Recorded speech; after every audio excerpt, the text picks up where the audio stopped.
शाम तक एक बार मतलब दावा पेश कर देंगे नीतीश कुमार। उसके बाद इस जो एनडीए के विधायक दल की बैठक के बाद जब वो दावा पेश कर देंगे उसके बाद तस्वीर साफ हो जाएगी कि कौन कौन शपथ लेने वाला है। रोहित,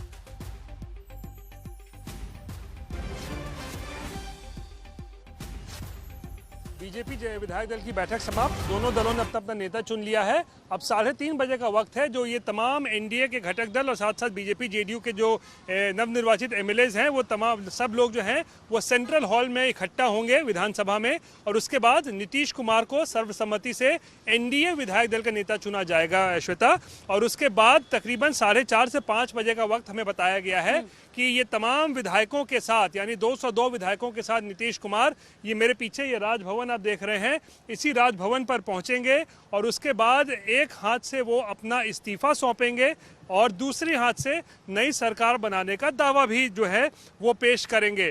तो आज शाम 4:30-5 बजे काफ़ी गहमा गहमी यहाँ राजभवन में होगी और उसके बाद जब दावा पेश कर दिया जाएगा उसके बाद कल वो सुबह 11-11:30 बजे माफ़ कीजिएगा वो जो है पटना के ऐतिहासिक गांधी मैदान में मुख्यमंत्री के तौर पर जो है शपथ लेंगे। हाँ, मंत्री कौन कौन बनेंगे इस पर अभी तक जो है संशय बना हुआ है, क्योंकि जो बताया जा रहा है कि आज शाम में अमित शाह के आने के बाद ही जो है बीजेपी का जो लिस्ट है वो फाइनल किया जाएगा। हालांकि नीतीश कुमार किसको किसको मंत्री बनाना चाहेंगे वो लगभग नाम उनका जो है उनके तरफ से तय कर दिया गया है।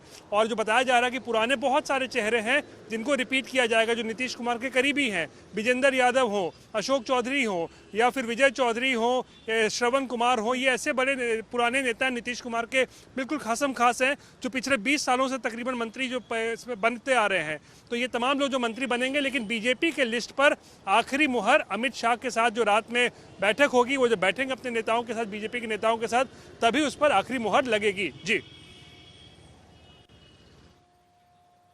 पर इसमें भी कोई शशि भूषण कोई संभावनाएं लग रही हैं बीजेपी में कि ये तो रहेंगे ही रहेंगे मंत्रिमंडल में, इनका पत्ता नहीं कटने वाला है?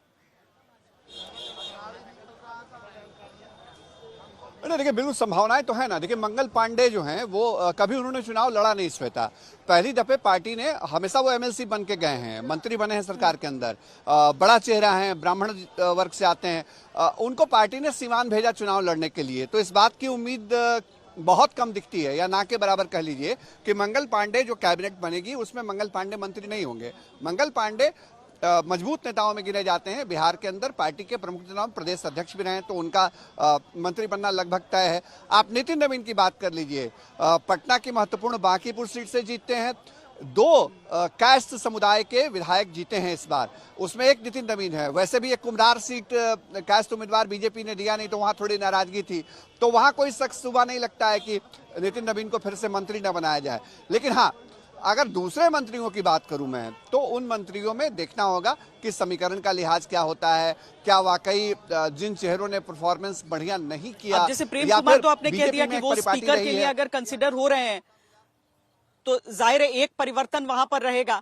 लेकिन बात आप सही कह रहे हैं कि भारतीय जनता पार्टी के भीतर ये तय नहीं रहता है कि अब आगे क्या। और सुजीत जी, एक और चीज हो जाती है कि केवल पार्टियों के बीच संतुलन नहीं बनाना है, बिहार के अलग अलग क्षेत्रों और जाति वर्गों में भी संतुलन बनाना है।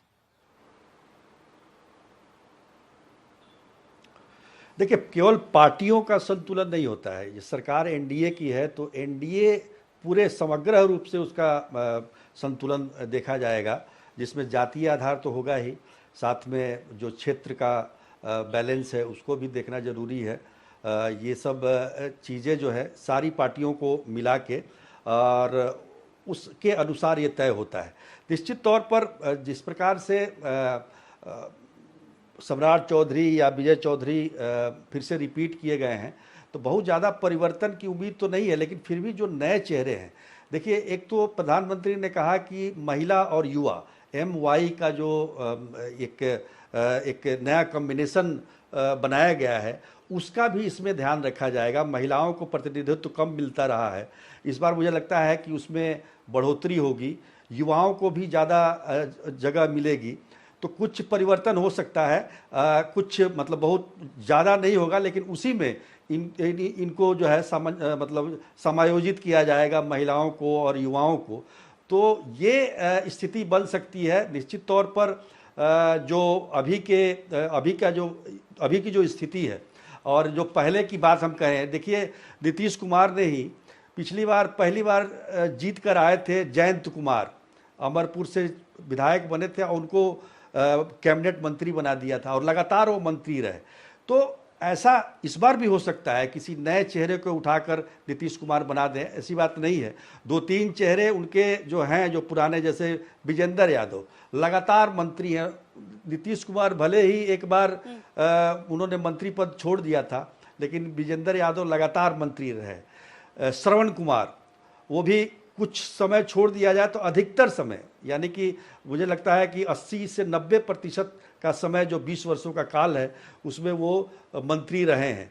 तो इस तरह के तमाम लोग हैं और ये देखा जाएगा कि इन जो जैसे कि विजेंद्र यादव की, इनको उम्र भी काफ़ी हो गई है और ये उनको कहा जाता था कि भाई इस बार चुनाव लड़ेंगे नहीं लड़ेंगे, लेकिन फिर भी टिकट दिया गया और वो चुनाव लड़े और जीते भी। तो निश्चित तौर पर नीतीश कुमार भी कुछ विचार विमर्श करेंगे। सही बात है। और अगर अलग अलग वर्ग को हम देखें शशि, तो उसमें ये भी चीज समझ में आती है कि अगर युवाओं के हिसाब से कई युवा चेहरे विधायकों के रूप में हम देख भी रहे हैं। महिलाओं को अगर हम कहते हैं, पहले तो इसी बात को लेकर हुआ कि कितनों को टिकट मिला है, कितने उसमें से जीत कर आई हैं। तो अगर विधायकों को, इन जीते हुए विधायकों में से हम ऐसे चेहरों को भी सोचें कि क्या उनका प्रतिनिधित्व होगा इस मंत्रिमंडल में, तो क्या एनडीए को समझते हुए, बीजेपी को समझते हुए, नीतीश कुमार को समझते हुए हम ये सोच सकते हैं कि कुछ कम से कम इस तरीके के फॉर्मूले रहेंगे? क्योंकि बिहार में लंबे समय तक ऐसा रहा है कि एक जाति का बैलेंस, चाहे मान लीजिए अगर बीजेपी से एक कायस्थ मंत्री हो गए हैं तो शायद जेडीयू से कोई किसी का पत्ता कटेगा, अगर एक पार्टी से राजपूत मंत्री हो गए हैं तो दूसरी पार्टी से उनका पत्ता कटेगा। लेकिन इन सारी चीजों के से अलग क्या एक ताजा, एक फ्रेश सोच भी दिखेगी? देखिए, जो सवाल आप कह रही हैं और जो आपने पहले कहा श्वेता, वो बहुत मायने रखता है। बिहार में अगर आप कैबिनेट का गठन कर रहे हैं तो ये बात सही है कि जाति का ख्याल इसमें रखना होगा और क्षेत्रवार भी ख्याल रखना होगा, और यही चुनौतियां हो जाती हैं। और यही वजह है कि जब जब हमने देखा है बीजेपी और जेडीयू ने सरकार बनाई है साथ में, तो एडजस्टमेंट उसी लिहाज से होता है। मसलन आप ले लीजिए, विजय कुमार सिन्हा डिप्टी सीएम है, भूमिहार जाति से आते हैं। विजय चौधरी जो हैं वो जेडीयू से भूमिहार जाति से आते हैं, तो उनको मंत्री अगर बना दिया तो 2 भूमिहार मंत्री हो गए। फिर मैक्सिमम 1 की गुंजाइश रहती है। पिछले कैबिनेट में जीवेश कुमार जो है वो मंत्री बने थे, वो भूमिहार जाति से आते हैं।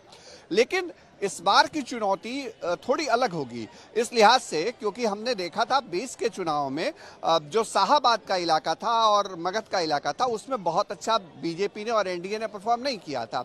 उस इलाके से कोई मंत्री नहीं बने थे। अमरेंद्र प्रताप भले ही मंत्री बने शुरुआती दौर में 20 में, फिर बाद में वो ड्रॉप हो गए। तो अब बीजेपी के सामने चुनौती ये है, या जेडीयू के सामने मगध के रीजन में भी कह लीजिए, कि इस क्षेत्र में इस बार तो पूरे बिहार में बीजेपी और एनडीए के लोग जीते हैं, तो उस क्षेत्र को भी आपको रिप्रेजेंटेशन देना है। अब वहाँ प्रमुख चेहरे कौन से हैं, किनको अगर आप लेते हैं, अगर आप बक्सर सीट की बात करिए, पहली दफे वहाँ से विधायक जीते हैं आनंद मिश्रा, पूर्व आईपीएस। अगर उनको आप मौका देना चाहते हैं तो क्या मंगल पांडे का क्या होगा? वो पहले से ब्राह्मण वर्ग से आते हैं। सही बात। अगर आप आंध्र प्रदेश की बात करिए, शशि भी बता रहे हैं कि अगर हम पूरे बिहार के अलग अलग क्षेत्रों को देख लें, भोजपुर, मगध, मिथिलांचल, सीमांचल, ये चाहे हम दक्षिण बिहार का पूरा हिस्सा देख लें, तो उसमें एक चीज समझ में आती है कि हर जगह अगर एनडीए के विधायक जीत कर आए हैं तो प्रतिनिधित्व एरिया वाइज हम कितना समझें, पार्टियों का भी जाहिर है कि मन है कि उनकी तरफ से ज्यादा मंत्री आ पाए, कितना ये बैलेंस हो पाता है ये देखना होगा।